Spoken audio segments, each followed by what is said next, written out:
What's going on YouTube? It's Aizen here. In today's video we're going to be going on with the patch updates that just came out about 16 hours ago. So right here, if you're playing your game, you need to be looking and see that updated it to March 22nd, 2021. Whenever you do that, should update everything, make sure everything's good to go.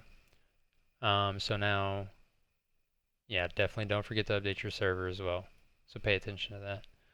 Campfire, bonfire, hearth take damage when dealing damage. Okay, so I think I can agree with that.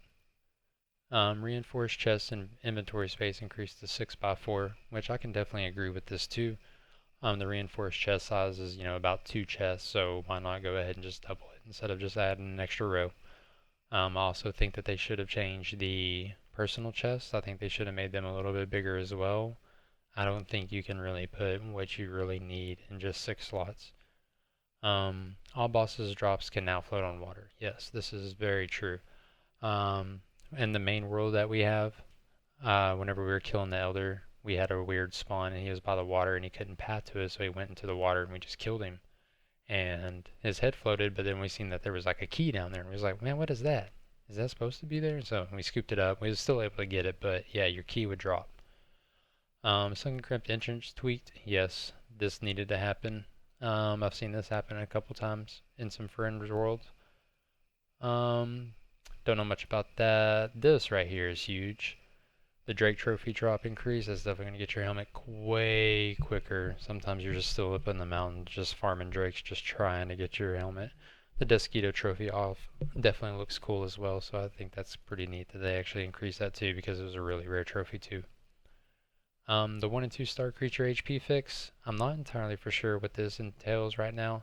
It makes me wonder, like, did they decrease the HP or did they increase the HP? Or, like, for an example, where if two Grey Dwarfs were next to each other and they were both 2 stars, was one of their HP higher than the other one? Or, was it like a big difference or a small difference? I don't know.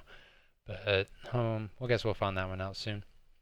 Um, Night spawning wolves should be easier to tame now. Never really had an issue with that. It should say they should stop trying to run away and despawn now after starting to tame. So that makes sense. That hopefully that helps. Harpoon does not work on bosses anymore, so they're taking away your harpoon fun. Sorry about that. Also, we got in-game console disabled by default now, so now you got to actually enable that. And then if you've been watching you know, the using commands to build for you, like to practice your buildings in a different world, it's no longer I'm a cheater. The command has been changed to dev commands. So I'm going to have to go back and try to edit that video and try to let them know.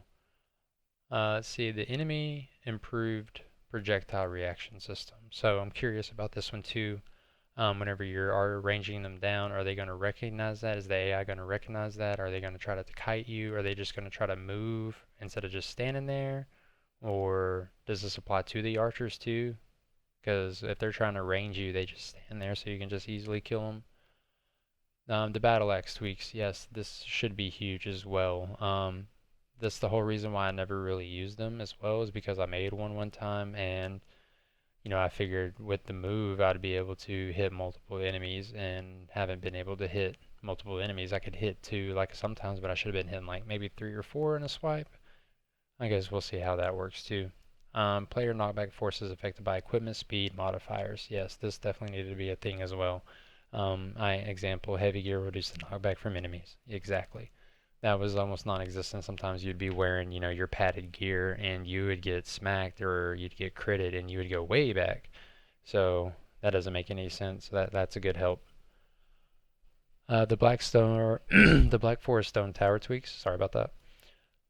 This is good because in a few worlds that I have, I've been running through the Black Forest, and once you've got some hours in the game, you can handle it. But if you run through there and there's like 3 black stone towers like right next to each other, you're gonna get mobbed on by a lot of enemies real quick. So it could be bad for people that aren't experienced or aren't really ready for that. I've heard about this one as well, the ward system. Apparently you could overlap an enemy ward, so good thing that that's been fixed. That's probably going to help out a lot of people. Comfort calculation fix, I think this is huge if it's going to work the way that I think it is. I think it's going to apply into like the enclosed location of like your base. So basically like it takes the square that it's in or however the shape that you've built, and then your comfort will affect all of that area and above it too, hopefully. So you don't, if you've noticed in some of my videos, whenever I get closer to my bed, my comfort goes up higher than whenever I'm just running around the base. And that's just because of like the area of effect, I guess, from like the furniture, from the deer rugs, from the item stands, the banners, and everything else that you have. So that's a good fix. I hope that works like that. The Serpent's Trophy stack fix, yes, that is true. You could not stack Serpent Trophies. They didn't even have a 1 for 20 or 1 for 15 below them. Hopefully that's fixed now, because those can stack up pretty quick if you're out there sailing for a long time. The missing modder spawn location, I haven't really seen this one. And never heard about it. So if you have it, you can add the genlock command. If you run that manually with the dev command, same way, press F5, use that. And if your world has this issue, yeah, see, it says it's not very common. But if you do have that, we can fix that now. That's pretty cool. I don't really see much to do with these three. It's nothing really important. It's probably just like some minor things, some QOL things that kind of happen to people. This dolmen location fixes, I'm not exactly for sure what that is. I'm not entirely for sure what a dolmen is at all. So try to figure that one out. Get back to you on that. Uh, let's see. These are all just more like server things, but this is good though because fixed issue causes server to send more data the longer client was connected. I feel like this was definitely obvious for people whenever they would start putting a little bit more hours than normal on just like a playthrough, and all of a sudden like your game just starts dropping frames or gets laggy, and you just can't. It's almost unbearable. You're like, yeah, I need to start my game. But yeah, that's about it. It looks like this is a really good patch update to me. If you guys have any like answers to any of the things that I really didn't talk about, or the things you want to know, or have any questions, just drop them down in the comments, and I'll get back to you and try to figure some things out. Maybe look some things up. But do the big three. Go ahead and give me a comment, a like, and subscribe, and we'll see you in the next one. Later, guys.